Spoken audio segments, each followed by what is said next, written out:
Como les decía yo, esta enfermedad ha existido 3 que han causado problemas en el mundo. La primera de ellos es conocida con el nombre de SARS, para que ustedes sepan. Lo voy a anotar aquí, porque después vamos a usar esa información para contestar algunas preguntas de ustedes. Esta enfermedad, la primera, SARS, corresponde a una enfermedad que apareció en el año 2003 y fue provocada por un virus que también vino de murciélago, y el primer brote fue en China, y esta provocó alrededor de 10.000 casos con aproximadamente 1.000 muertes. Por lo tanto, esta enfermedad tiene aproximadamente un 10% de mortalidad. El segundo, muy importante, fue llamada MERS. Y el M es porque apareció en el Medio Oriente. Esta enfermedad afectó solamente a muy poca gente, alrededor de 2.500 personas, pero provocó alrededor de 900 muertes. Y por lo tanto tiene una mortalidad de aproximadamente un 35 o un 40%. Y luego aparece esta otra, que actualmente se conoce con el nombre de SARS, coronavirus 2. ¿Y por qué se le dio ese nombre? Porque cuando se determinó la secuencia del material genético de este virus, se dieron cuenta que su material genético era muy parecido al que había ocurrido en el año 2003, este primer evento de SARS.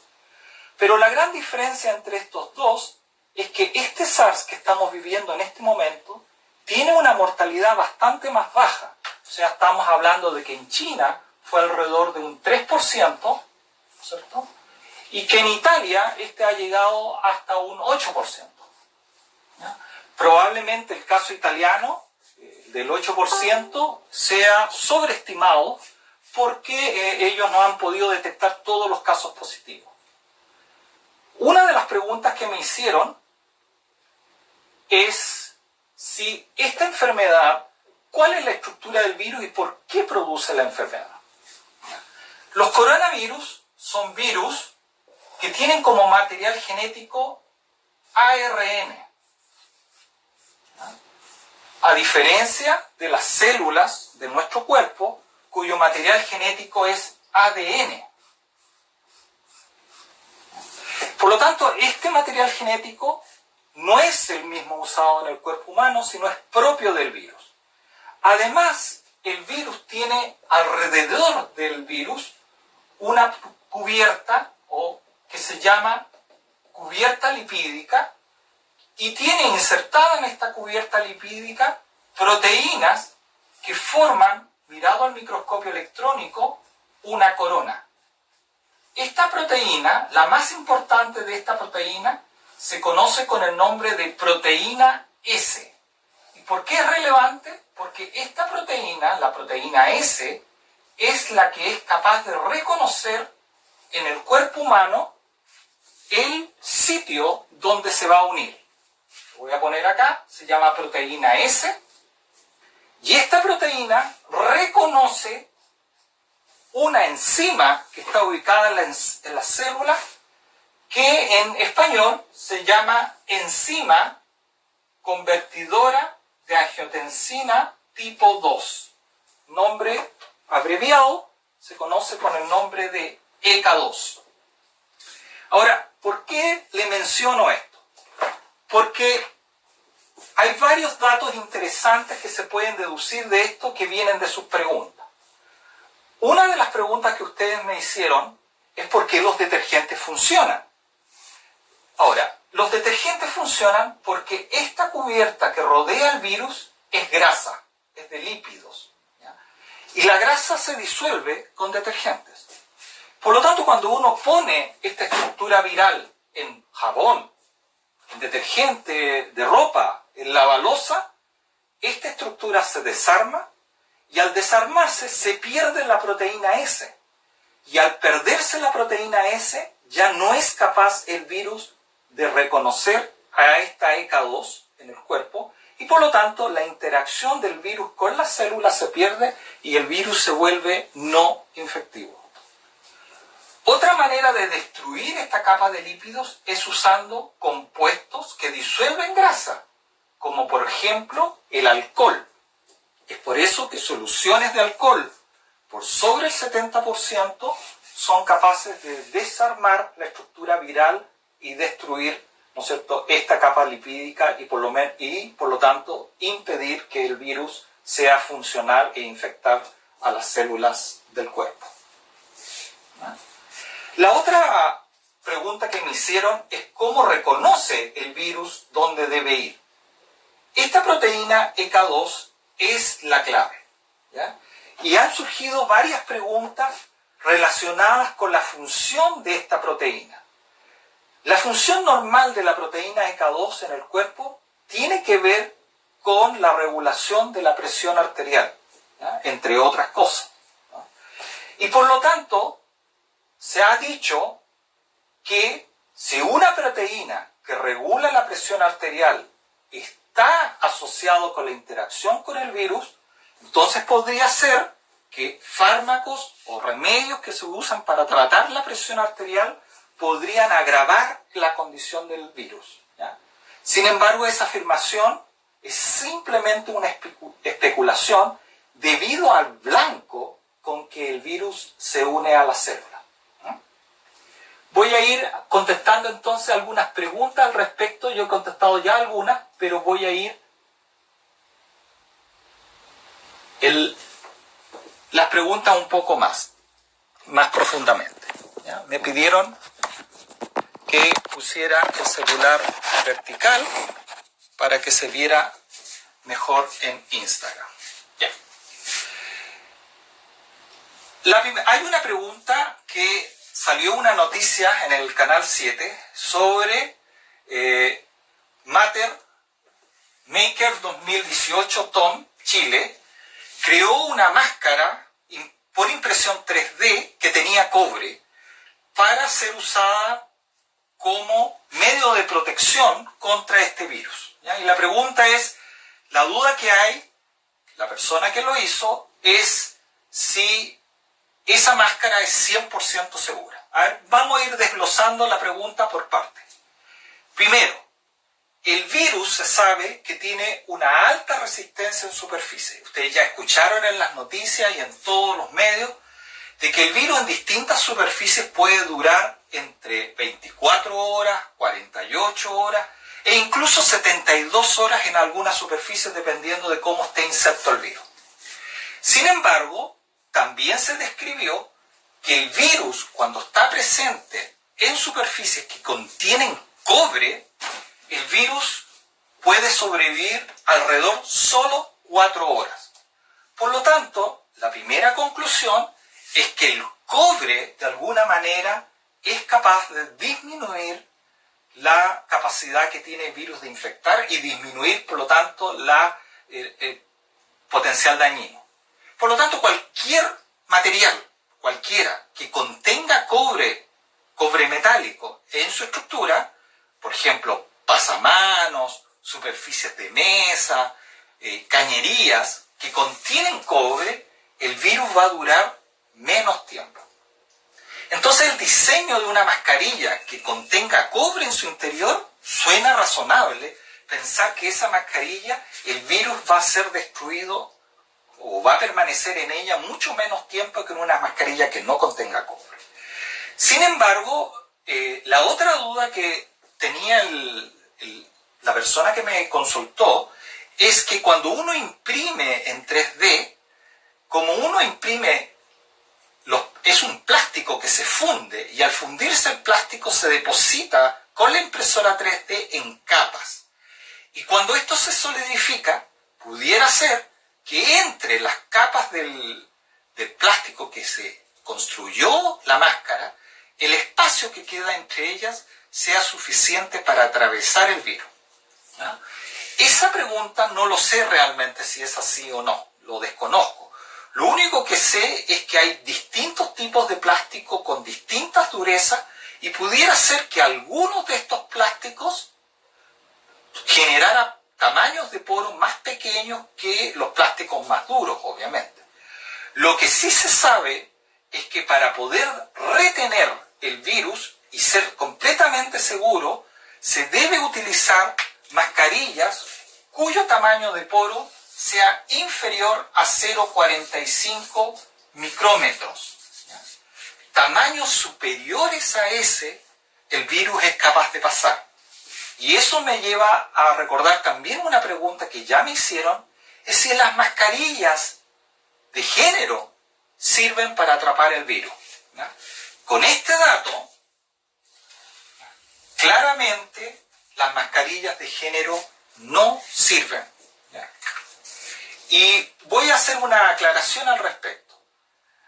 Yo he visto muchas personas usando mascarillas en el metro, en la calle, antes que se hiciera la cuarentena total. Y lamentablemente he visto que muchas de estas personas no saben usar la mascarilla. Yo, por ejemplo, acá tengo una mascarilla. Esta mascarilla que tengo en este momento en mis manos es una mascarilla N95. ¿Ya? Lo voy a acercar acá a la cámara para que la vean. Esta mascarilla N95 tiene un tamaño de poro inferior a 0,45 y por lo tanto esta mascarilla efectivamente protege contra el coronavirus o la infección por coronavirus. Sin embargo, hay unas mascarillas de género, las mascarillas de papel, esos tienen tamaño de poro superior a 0,45 y por lo tanto no protegen realmente del virus. La otra cosa es cómo ponerse la mascarilla y cómo sacarse las mascarillas. Las mascarillas deben cubrir nariz y boca, ¿ya? Porque yo he visto personas que se cubren solo la boca, dejando la nariz al lado, arriba, despejada, y por lo tanto esas personas es como si no llevaran mascarillas. Las mascarillas deben cubrir nariz y boca. La otra precaución que hay que tener es que cuando uno se pone la mascarilla, no debe tocar con las manos la superficie exterior de la mascarilla. Solo debe manipular las mascarillas a través de los tirantes. Nunca tocar la superficie de la mascarilla, porque cuando uno respira y hay partículas virales en el aire, esas partículas virales se depositan en la zona donde la persona inhala. Y por lo tanto, el virus se concentra en la superficie de la mascarilla. Por lo tanto, si uno instintivamente se toca la mascarilla y luego con esa mano contaminada se tocan los ojos, la nariz y la boca, al sacarse la mascarilla, es como si no estuviera usando mascarilla, porque se contamina igual. ¿Ya? La otra pregunta que me hicieron, si las mascarillas son reutilizables. ¿Ya? Lamentablemente no es así. Estas mascarillas fueron diseñadas por fábrica para ser descartables. Y de hecho tienen un periodo de duración máxima. Esta mascarilla N95 que tengo yo en mis manos está diseñado para ser usado con un máximo de 4 horas. Después de 4 horas, las partículas logran atravesar, ¿no es cierto?, la protección y por lo tanto la mascarilla deja de ser útil. De hecho, las mascarillas, por eso, están diseñadas solo para ser usadas una sola vez. Ahora, el problema es que con la escasez, ¿no es cierto?, hay cada vez menos mascarillas. Entonces, ¿qué pasa si uno quisiera reusar una mascarilla? Una alternativa es desinfectar la mascarilla, por ejemplo, con agua, rociarla con un agua con cloro, dejarla secar y ahí uno podría reutilizar la mascarilla con un cierto grado de mayor seguridad, pero es algo que uno no recomendaría en condiciones normales. ¿Ya? Ahora, el virus obviamente se transmite por contacto persona a persona, ¿ya? Y es la manera que el virus en este momento se está propagando en las distintas personas. Y una de las preguntas que surge en este momento, este virus, el SARS original y el SARS coronavirus 2, son dos virus que son muy parecidos. De hecho, el nombre lo indica, ambas producen síndrome agudo respiratorio. Y ambos, tanto el SARS como el SARS coronavirus 2, se unen a la misma proteína en el cuerpo, ECA2. Entonces la pregunta instintiva que surge es por qué el SARS original, el que partió en el año 2003, se pudo controlar, mientras que el SARS coronavirus 2 no se ha podido controlar y se ha distribuido por todo el mundo. ¿Ya? Y al respecto hay dos grandes diferencias de estos virus. Primero es la mortalidad y la gravedad de la enfermedad. El SARS original es un virus, como ustedes ven, produce 10% de muerte, mucho más que el que actualmente existe, y la gravedad de la enfermedad es muy grande. Por lo tanto, cuando una persona se infectaba, esta persona manifestaba rápidamente sintomatología y esa persona iba al hospital y ahí podían aislarla y controlar el foco infeccioso. En cambio, el SARS coronavirus 2 es un virus que es menos letal, obviamente, pero además la enfermedad que produce es una enfermedad mucho más leve. Y por lo tanto, en algunas personas, de hecho en niños sobre todo, estos estudios hechos en China, que de todos los niños, aproximadamente el 15% de los niños, y un porcentaje un poco menor en adultos, cursa la enfermedad totalmente asintomático. Lo pudieron ver recientemente, el día de ayer, que sale la descripción de la enfermedad en Chile, y en esa descripción, por ejemplo, menciona que de los 900 casos estudiados en Chile, solamente el 9% de esas personas hacen fiebre, ¿ya? Y la mitad, en cambio, hace tos. Entonces, el cuadro que produce el SARS coronavirus 2 es, en general, en el 80% de los pacientes, muy leve. Y por lo tanto, como hay personas que son asintomáticas o que tienen una sintomatología muy leve y no se sienten enfermos, estas personas se comportan como personas normales y esas personas son las responsables de contagiar a otras personas y propagar el virus, cosa que no ocurrió con SARS y no ocurrió con MERS. Por eso que el SARS coronavirus 2 se ha podido esparcir en todo el mundo. Es un problema de contacto. La otra es la infectividad, ¿ya? Estos virus en general tienen una infectividad. Una persona enferma en promedio puede infectar entre 2 a 3 personas por simple contacto o conversar cerca de él menos de 1 metro. ¿Ya? Y eso para compararlos, por ejemplo, con virus influenza, que es del orden de que una persona enferma puede infectar entre 1 y 2 personas solamente, más cercano a 1. Por lo tanto, cuando uno compara el virus influenza, el virus de la gripe, con el SARS coronavirus, obviamente este coronavirus tiene entre 2 y 3 veces mayor capacidad infectiva de contagio que la influenza. De hecho, en Chile siempre se ha manejado estadísticamente que por cada invierno se espera que solo el 7% de la población chilena tenga algún cuadro de influenza. En cambio, con este virus, ¿no es cierto?, la Angela Merkel en Alemania y los estudios también hechos por la Organización Mundial de la Salud, se espera que al término de este evento a nivel global mundial, alrededor de entre el 40 y el 70% de la población mundial haya estado en contacto con el virus. Así que probablemente ustedes, nosotros, todos nos enfermemos al final del virus. Para el tratamiento de estas enfermedades, el ministro de Salud en Francia, ¿no es cierto? Caro me pregunta sobre mitos y verdades de los antiinflamatorios del COVID. Caro, este mito apareció originalmente por una pregunta, por un comentario, un tuiteo que hizo el ministro en Francia de Salud, en donde dijo que personas jóvenes sin ningún factor de riesgo que habían tomado ibuprofeno como antiinflamatorio habían cursado con una enfermedad mucho más grave que el resto de los jóvenes, ¿ya?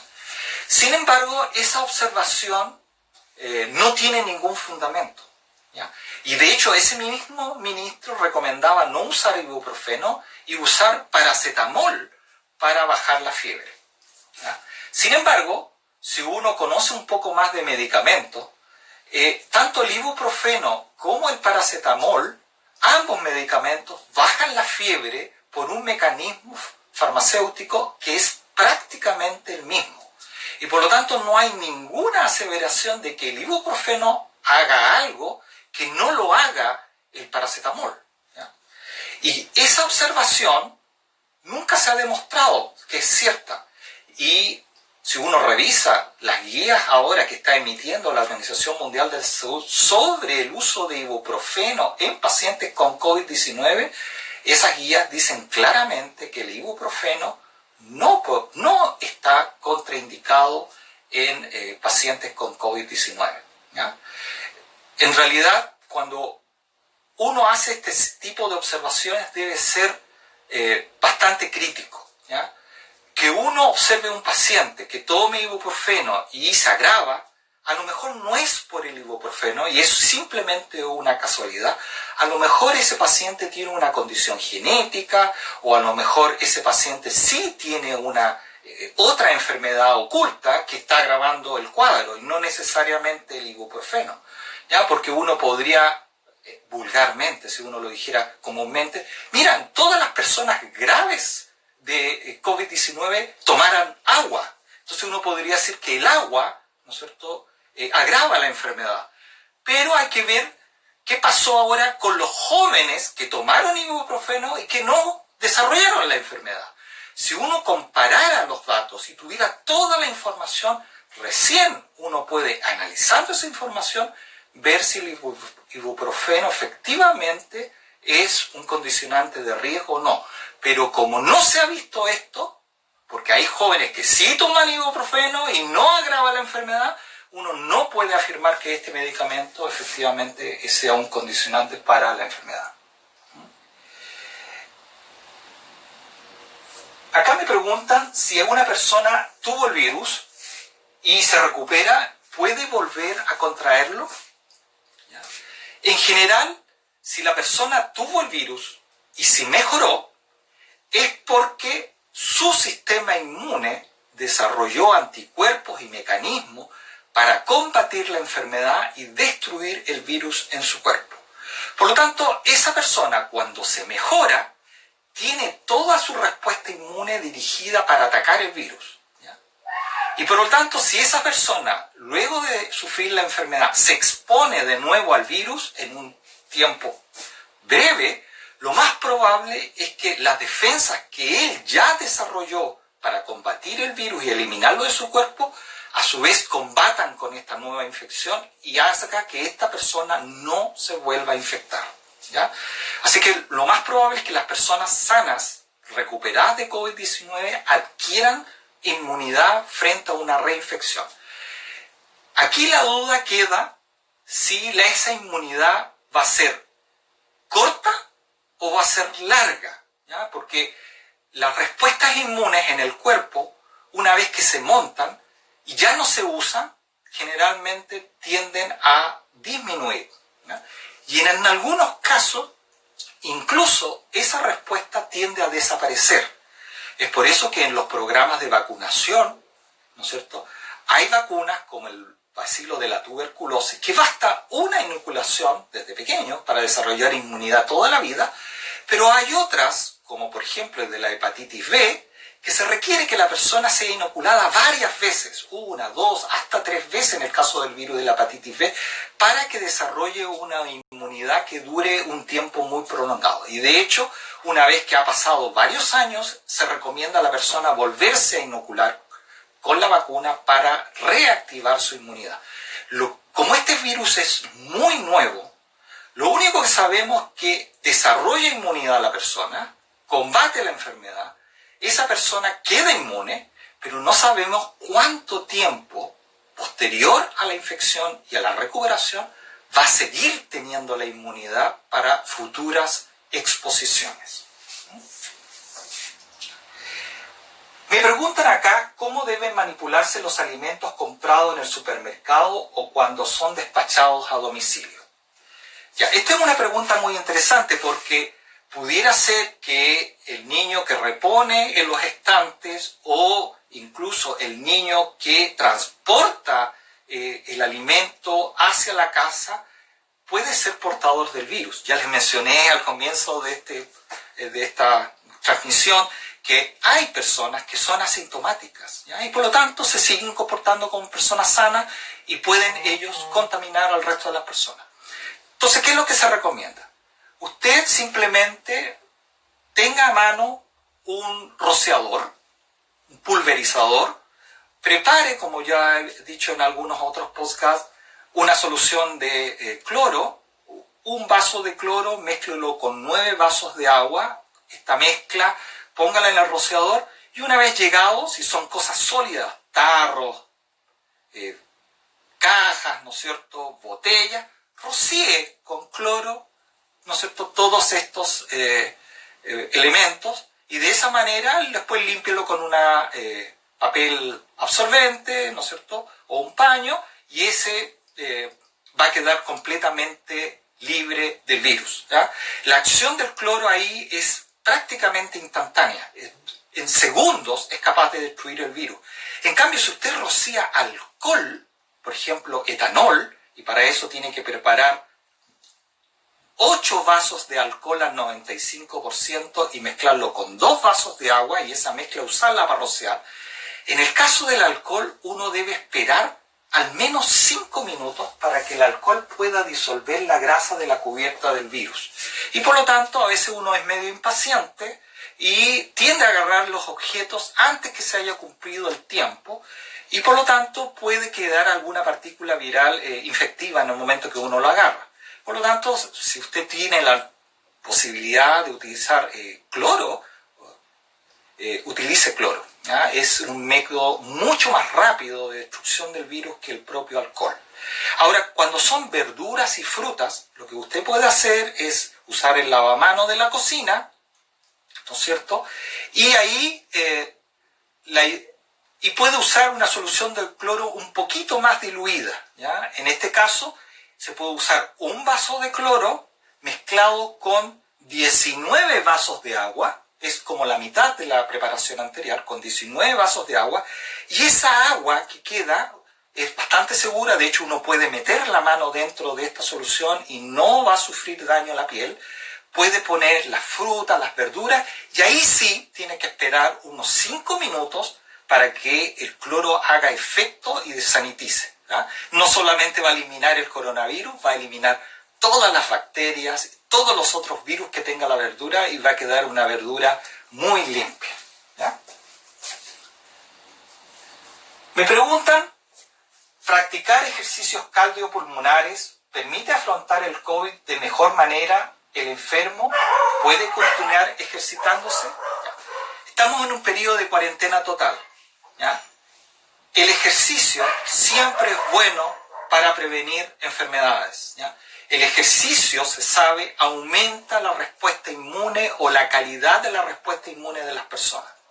Y por lo tanto, aquellas personas que hacen ejercicio regularmente, comparado con aquellas que no la hacen, tienen mejor defensa frente a una infección, ¿ya? Es probable que no evite que se infecte, ¿ya? Lo más probable es que se infecte igual, pero la respuesta inmune de esa persona va a permitir enfrentar la enfermedad de mejor manera y va a permitir que la enfermedad dure menos tiempo y probablemente sea menos grave que una persona sedentaria. Si tiene efectos cardiovasculares o no, efectivamente el ejercicio tiene efectos cardiovasculares.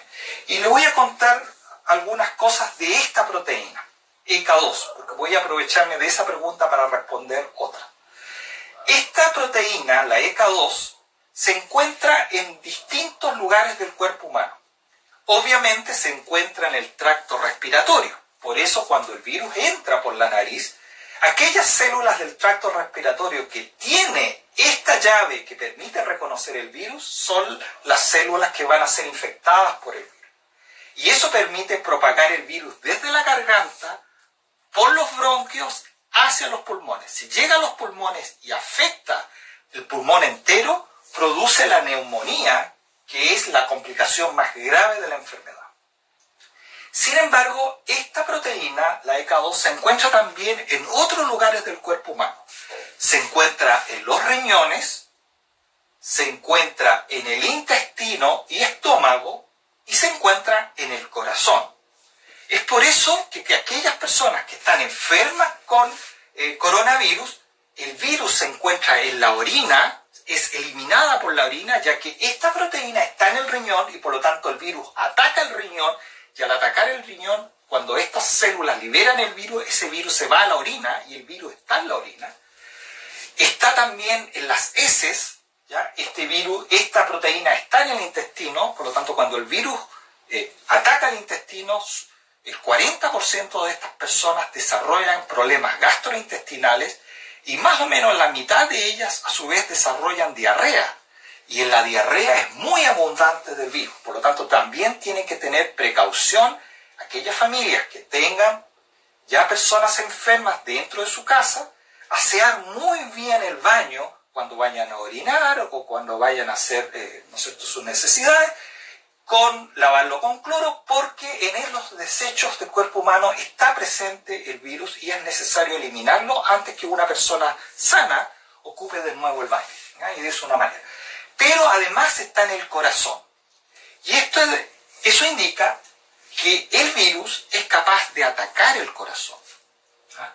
En los datos que los chinos liberaron, en los primeros 41 casos de COVID-19 que describen los chinos, 5 de esos 41 casos, o sea, estamos hablando del orden del 10% de esa persona, presentaba en la sangre marcadores de daño cardíaco. ¿Ya?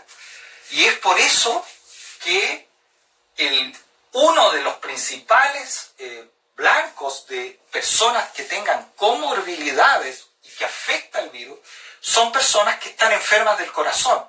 De hecho, el virus tiene una mortalidad en personas enfermas del corazón de casi el 15%. ¿Ya? Y por lo tanto, aquellas personas que tienen insuficiencia cardíaca, ¿no es cierto?, hipertensión arterial, arritmias ventricular o auricular, deben tener, y han sufrido infarto, deben tener una precaución máxima de no enfermarse, porque este virus exacerba el daño cardiovascular. En esas personas, aquellas personas que están tomando antihipertensivos, los Sartán, enalapril, o están tomando remedios para el corazón, ¿no es cierto?, carvedilol y otros medicamentos, por favor, no suspendan sus medicamentos, ya que esos medicamentos ayudan a su control de su enfermedad, y lo que se sabe es que el virus no utiliza esos mecanismos para la infección, sino que utiliza el de la ECA2, que no está relacionado con el funcionamiento de esos medicamentos, y por lo tanto los medicamentos esos deben seguir tomándose. ¿Ya? Me preguntan, León, soy trasplantado renal y trabajo en obras. No puedo trabajar desde casa. ¿Yo debería estar obligatoriamente en cuarentena? Ya. Este virus, ¿no es cierto?, como ya les mencioné, se aprovecha, ¿no es cierto?, de la debilidad del cuerpo humano para poder infectar. Personas con enfermedades crónicas, ya mencioné, relacionadas con enfermedades cardiovasculares, son particularmente muy sensibles. El otro grupo muy sensible, además, tenemos los diabéticos, pero también el grupo de las personas que son trasplantados, en general, son muy sensibles al tipo de infecciones virales. Los trasplantados toman inmunosupresores para poder soportar el trasplante. Las personas que tienen SIDA están inmunosuprimidas también. Personas que tengan enfermedad autoinmune como lupus eritematoso, púrpura citopénica u otra enfermedad autoinmune que toman también antiinflamatorios, o artritis reumatoide, que toman antiinflamatorios para el control de esa enfermedad, son también personas que tienen baja respuesta inmune y por lo tanto son muy susceptibles a la infección por el virus. Si esas personas se infectan, como tienen una respuesta inmune deprimida mediante los medicamentos, no van a ser capaces de responder eficazmente a la infección viral y por lo tanto es muy probable que la respuesta inmune sea más lenta, que curse, por lo tanto, con una duración mucho más prolongada y en algunos casos, dependiendo de la comorbilidad, podría ser que generara un cuadro más grave de la enfermedad. Por lo tanto, yo a León le digo, tendría que hacer cuarentena y tendría que ser muy cuidadoso en su situación. Acá me preguntan si es posible estar asintomático durante la cuarentena. Ya les mencioné que los estudios, por lo menos clínicos en China, mostraba que el 15% de los niños cursa con una enfermedad que es totalmente asintomática. ¿Ya? Y le voy a dar algunos números. Ya llevamos en el mundo, ¿no es cierto?, más de 500.000 personas enfermas y se han muerto más de 23.000 personas. De esas personas, hasta el momento no se ha muerto ningún niño menor de 10 años. Y eso significa que los niños menores de 10 años desarrollan una enfermedad que es muy suave, de muy baja gravedad en general. Han habido algunas excepciones, pero no se mueren, pero pueden ser graves. Y eso hace que también existan niños, porque al principio se pensaban que como ocurren cuadros menos graves en niños, a lo mejor los niños no se infectan. No, los datos muestran que los niños sí se infectan, pero desarrollan una enfermedad que es asintomática. Y por lo tanto, si usted está enfermo y en su casa algunos desarrollan sintomatología y otros no, los que no desarrollan sintomatología perfectamente pueden ser portadores sanos del virus y ser totalmente asintomáticos. Y eso es más frecuente en niños. ¿Ya? Acá me preguntan, ¿por qué los rayos UV disminuyen el virus y no se puede usar en los pasillos del metro y ascensores? ¿Ya? La radiación UV es una radiación que destruye selectivamente el material genético del virus. ¿Ya? Pero no lo hace con no lo hace específicamente para el material genético del virus, sino también la radiación UV puede destruir el ARN del virus, pero además puede destruir el ADN que está presente en nuestro cuerpo. Entonces, cuando uno tiene una superficie y irradia con luz ultravioleta, esa luz ultravioleta efectivamente está destruyendo el material genético del virus y por lo tanto el virus deja de ser infectivo. Sin embargo, cuando uno expone radiación UV ahora en un espacio público, esa radiación UV también llega al cuerpo humano. Y esa radiación UV destruye y daña el ADN, ¿ya?, del cuerpo humano. Y por lo tanto se producen quemaduras serias, tanto en la piel, puede ocurrir en la córnea, ¿no es cierto? Y esas células, algunas no se mueren, sino ese daño en el DNA produce una mutación y puede que esas células en un periodo largo de tiempo desarrolle cáncer. Y de hecho se sabe que el melanoma, que es un cáncer a la piel, ocurre más frecuentemente en personas que están expuestas a la luz solar y por ende expuestas mucho más tiempo a la radiación UV. Y por lo tanto, si bien es cierto, la radiación UV puede ser usada para limpiar el virus de ciertos lugares, no es posible usarlo cuando hay personas en ese lugar porque el virus produce daños graves en la piel de las personas que están expuestas a esta radiación UV. ¿Ya? Jorge me pregunta, ¿cómo puede afectar el COVID en los embarazos, transmisión vertical o alteraciones fetales? Al respecto han habido varias publicaciones describiendo mamás embarazadas que han sufrido de la enfermedad. ¿Ya? Y acá hay dos cosas que son relevantes que ustedes sepan. Las mamás, para poder soportar el feto, generalmente el feto es un material genético que no es igual al de la mamá. El feto solo tiene la mitad del material genético de la mamá y la otra mitad viene del papá. Y por lo tanto, para evitar que el sistema inmune reconozca el feto como algo extraño, que lo es, las mamás, lo que hace el cuerpo es bajar las defensas, disminuir la respuesta inmune de tal manera de no rechazar el feto. Por lo tanto, naturalmente las mamás embarazadas están inmunosuprimidas y como lo mencioné anteriormente, son más susceptibles a enfermarse Y no solamente eso, sino a tener enfermedades que son más largas y probablemente con mayores complicaciones. Además, lo que se ha demostrado en todos los estudios que por lo menos yo he leído de madres embarazadas que se han enfermado con el virus no atraviesa la barrera placentaria. Y por lo tanto, hasta la fecha, no se ha descrito ningún daño en fetos de mamás que han contraído coronavirus. Por lo tanto, si bien es cierto, las mamás están más susceptibles a enfermarse, se enferman con enfermedades más graves, el bebé dentro de su vientre está protegido por el útero y la placenta de la infección viral y esos niños pueden nacer sin tener la enfermedad.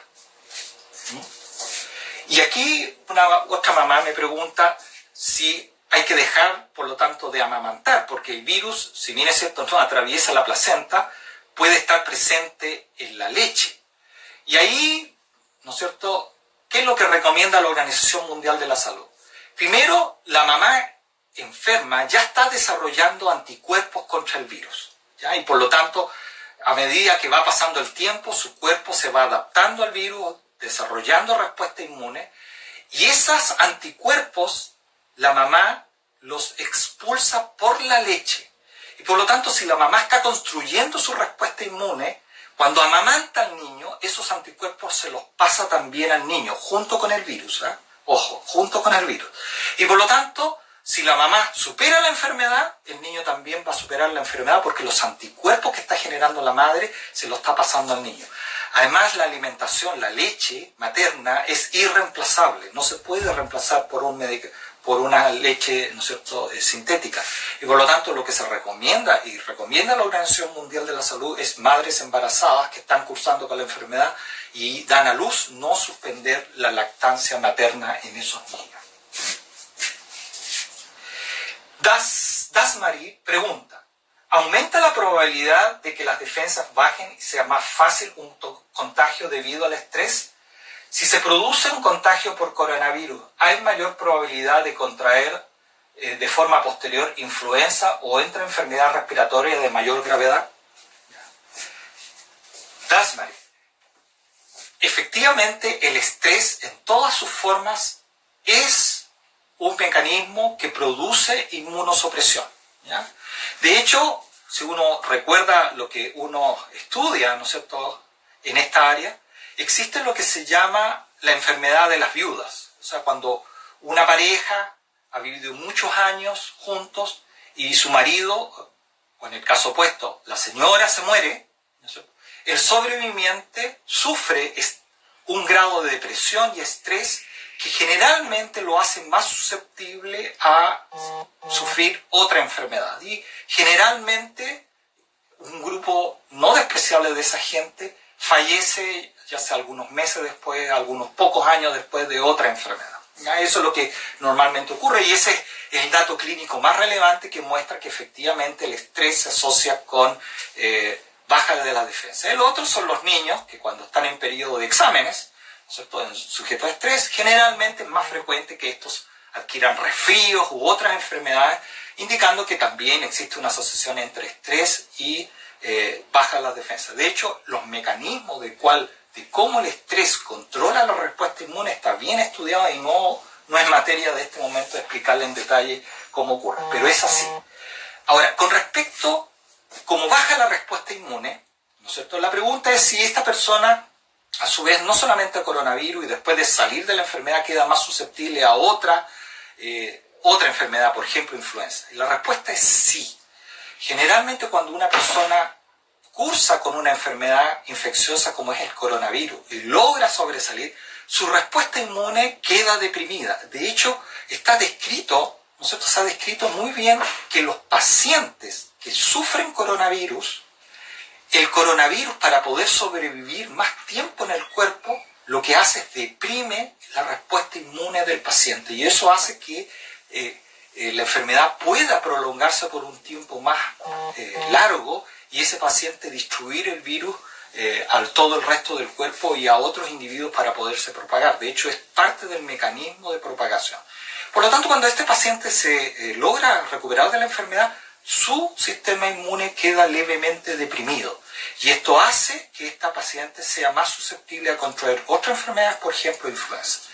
Pero el otro dato que es interesante, que probablemente ustedes no conocen, es en China se hizo una evaluación de aproximadamente 1.300 niños que eran positivos para coronavirus. Y de esos niños, algunos desarrollaban el 15% totalmente asintomático, pero algunos pocos desarrollaban un cuadro que era mucho más grave. La característica de estos niños, la diferencia de esos niños comparado con los asintomáticos, se determinó en ese estudio chino, es que esos niños además estaban enfermos de un segundo virus, y ese segundo virus normalmente era influenza. Y por lo tanto, lo que se sabe actualmente es que aquellas personas que tienen doble infección, o sea, coronavirus con influenza, ese cuadro es grave, ¿ya?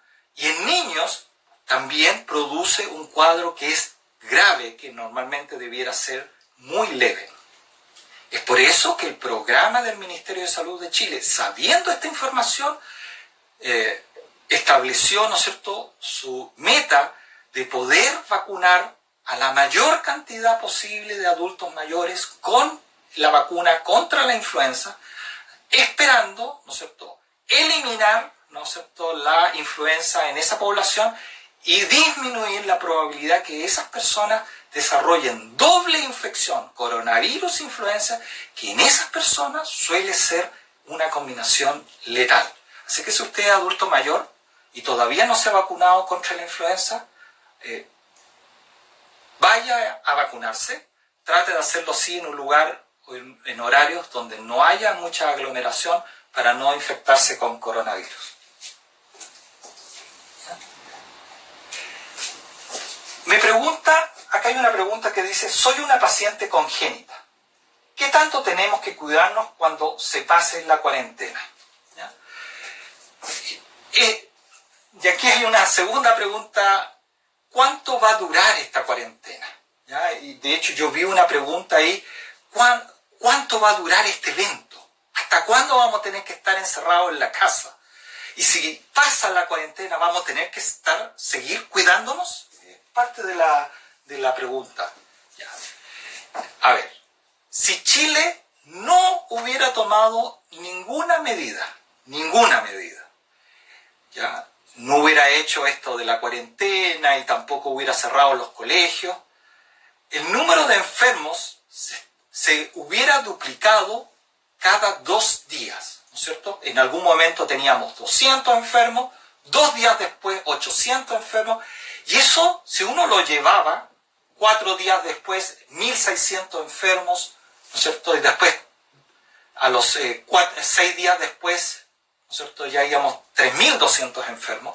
Eso significa que en un periodo no más allá de 2 semanas, la enfermedad había pasado de 200 a tener casi 5.000 casos. ¿Ya? En ese escenario, que afortunadamente no ocurrió en Chile, el máximo de la enfermedad estaba pronosticado para que ocurriera a mitad de abril, ¿ya?, con aproximadamente 100.000 enfermos, o un poco más, ¿ya?, con más de 10.000 casos diarios. Afortunadamente se hizo esta cuarentena se cerraron los colegios y empezaron a hacer algunas medidas para restringir el acceso a los trabajos, ¿no es cierto? Se hizo el programa, ¿no es cierto?, de distanciamiento social, y eso hizo que la enfermedad en Chile no se duplicara cada 2 días, sino que con esa medida se logró extender el tiempo de duplicación hasta casi 3 días. ¿Ya? En este modelo, que vamos a estar hasta hoy día a las 20 horas, que parte alguna cuarentena total en algunas 7 comunas de Santiago, lo que se esperaba es que el máximo de la enfermedad fuera a fines de abril, comienzos de mayo, con aproximadamente entre 50.000 y 60.000 casos. Ahora que entramos a un programa más estricto, ¿no es cierto?, se espera que la cuarentena, o sea, que el máximo ya no sea la primera semana de mayo, sino que se desplace 1 o 2 semanas como a mitad de mayo. Si bien es cierto, sin ninguna cuarentena hubiéramos tenido más de 100.000 enfermos, con solo los colegios estábamos esperando que fueran entre 40.000 y 60.000 casos. Ahora con cuarentena casi total en 7 comunas de Santiago con estas medidas, estamos esperando que los casos lleguen del orden de 10.000, 20.000 casos. O sea, claramente va a producir una disminución sustancial de casos. Esperemos que la gente haga caso de esta cuarentena y se quede en su casa, ¿ya? Sin embargo, esta baja en número de casos también involucra que la permanencia del virus sea mayor. Suponiéndose que el pic sea, ¿no es cierto?, comienzos a mediados de mayo, y eso significa que el virus demoró, ¿no es cierto?, marzo, abril, mayo, entre 3 a 4 meses llegar en esa condición.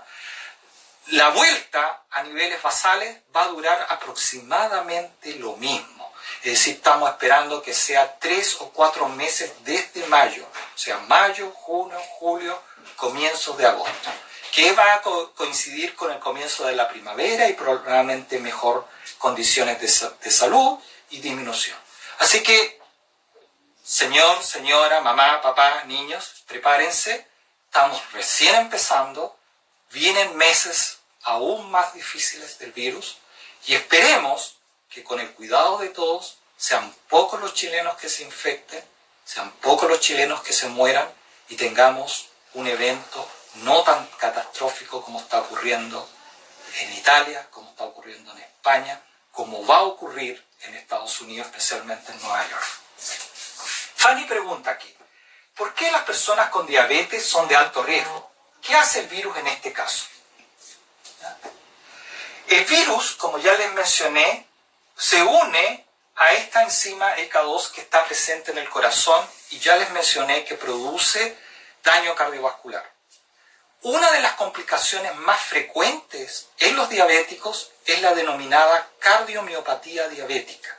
Y es porque el corazón, al igual que el resto de los cuerpos, no puede responder a la insulina para ejercer su acción. Esta complicación, la cardiomiopatía diabética, es la principal causa de muerte de las personas que tienen diabetes. Y en esas personas que tienen cardiomiopatía diabética, la infección de coronavirus es una afección que agrava sustancialmente la enfermedad y es por eso que los diabéticos, especialmente aquellos que ya tienen diagnóstico de cardiomiopatía diabética, son especialmente susceptibles a la infección por coronavirus, especialmente generar enfermedades que son graves. ¿Ya? Y por lo tanto, si usted es diabético y además es un diabético que ya ha tenido complicaciones como cataratas, problemas de coagulación, ¿no es cierto?, ya tiene problemas renales, es también probable que haya desarrollado cardiomiopatía diabética en niveles muy suaves y por lo tanto ya es una persona que es muy susceptible a enfermarse por coronavirus y desarrollar una enfermedad que es grave. Aquí Pauli me pregunta si uno tiene gripe común o un resfrío, ¿se puede contagiar doblemente con COVID? Sí, efectivamente puede tener doble contagio, ¿ya? Y no solamente con gripe común, puede tener doble contagio, como lo mencioné anteriormente, con influenza. En el caso de la influenza ya les dije que es algo muy grave. Pero el problema que tenemos acá es la gripe común, porque la gripe común tiene una sintomatología que es muy parecida a COVID-19 y por lo tanto la persona que tiene gripe, y como el 19%, solo el 9% de las personas en Chile desarrollan fiebre cuando están enfermos con COVID-19, esa persona en realidad no sabe si está con gripe o está enfermo con coronavirus, ¿ya? Y esa persona consulta al médico y hace el diagnóstico. En general, en Chile, el 95% de las personas que se hacen el test de coronavirus sale negativo, para que sepan. Solo el 5% de las personas que se hacen el test sale positivo, indicando que efectivamente hay muchas personas que están enfermas de gripe, que creen estar enfermas de coronavirus y no lo están. Me pregunta Paulina, desde mañana comienza el periodo de incubación del COVID, ¿por qué existirán más casos positivos? Paulina, esa afirmación no es real, ¿ya? No es que mañana haya más infección, ¿ya? Ya les mencioné, se lo voy a volver a dibujar acá, que en nuestro caso la enfermedad es una enfermedad que tiene una curva casi exponencial, ¿ya? Es una enfermedad, voy a borrar mi virus, no puedo borrar, bueno, no importa, aquí lo voy a borrar. Esta enfermedad crece casi exponencialmente, ¿ya? Y por lo tanto no es que mañana va a haber más, de hecho todos los días consecutivos de ahora en adelante hasta que lleguemos al pic van a haber más casos positivos, más personas susceptibles de infectar, ¿no es cierto?, que el día anterior. No es que mañana vaya a haber un pic, sino que los casos han ido aumentando casi exponencialmente y esta duplicación de casos está ocurriendo en Chile más o menos cada 2,6 días, ¿ya? Por lo tanto, mañana no va a haber un pic, sino que el pic va a ir creciendo, ¿ya?, exponencialmente, probablemente hasta, como ya les mencioné, comienzos de mayo, mediados de mayo, dependiendo de la enfermedad. La idea es, con todas estas medidas preventivas, es que este pic se aplane, ¿ya? ¿Por qué es esto? Porque en Chile, ya lo dijo el ministro Mañalich, tenemos disponible 47.000 camas en todo el servicio público. De hecho, esos 47.000 son bastante irreales, porque 40.000 de estos 47.000 ya están ocupados por personas que tienen otras enfermedades, personas que han sufrido infarto, personas que tienen cáncer, ¿no es cierto?, y otras enfermedades. Por lo tanto, disponemos en realidad en Chile del orden de unos 7.000 y probablemente aumente un poquito más porque están dejando todas esas enfermedades que puedan ser desplazadas más adelante, las están dejando programadas para que después que ocurra este evento. Si, ¿no es cierto?, la enfermedad tiene una pendiente muy aguda, vamos a superar en algún momento el número de camas disponibles en Chile, ¿ya? Y eso significa que va a pasar lo mismo que está pasando en Italia, que hay más enfermos que capacidad hospitalaria para atenderlo, y ahí el médico simplemente va a tomar la decisión, que espero que nunca tomen, qué enfermo se va a conectar a un respirador mecánico y qué enfermo lo van a dejar morir, ¿ya? Eso esperemos que no ocurra en Chile. Aplanar la curva significa que nunca saturemos nuestra capacidad de poder atender a todos los enfermos. Y por lo tanto, todas las personas enfermas en Chile tengan la oportunidad de ser atendidas bien en el sistema de salud y proteger su salud. Una última pregunta, porque ya hemos hablado mucho. Una noticia informó que las personas del grupo sanguíneo O y AB tienen mayor resistencia al coronavirus. ¿Qué hay de cierto esto? En realidad, no hay nada demostrado al respecto, ¿ya? Porque hay un problema con esa determinación. En este momento, la detección del virus se hace solo a aquellas personas que están dando sintomáticos o que han estado expuestos al virus por una persona que fue positiva al virus. Sin embargo, como ya sabemos, hay muchas personas que son totalmente asintomáticos y que están infectando a otras personas que también pueden ser asintomáticos. Y por lo tanto, hay mucha gente, por lo menos en el mundo, que ha contraído el virus y nunca supieron que estuvieron infectados.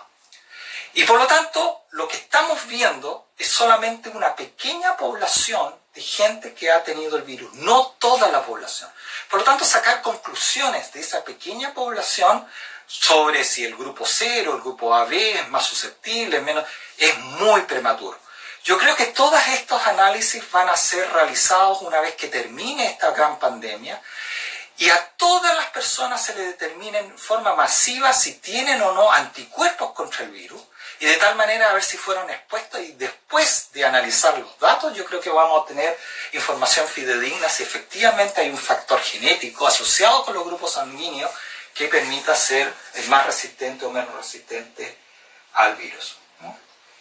Estaremos tocando otros temas durante estas semanas y los invito a estar atentos a las redes sociales de Explora y también de LACDIS. Y a través de estas redes sociales los mantendremos informados.